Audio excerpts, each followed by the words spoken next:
In this video, I will show you why your 5 GHz Wi-Fi is not discoverable in on your Wi-Fi network.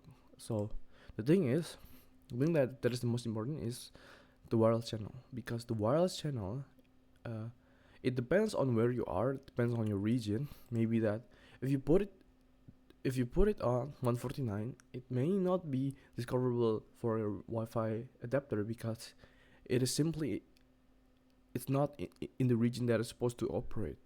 For me, I got it working on 36, but when I put it on 149, it wasn't there. So I just have to put it on 36. It's also available on my phone, and there you have it. So just make sure that you search. For example, I'm on Indonesia, and then I just search on channel.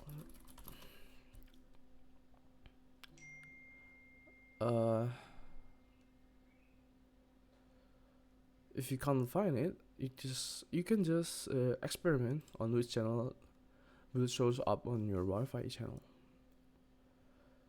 There's not a lot of channel. You can just try them one by one, and after that you're all set, to be honest. And make sure to not put the bandwidth way too high, because it may causes interference with other Wi-Fi in the vicinity. Well, thank you for watching.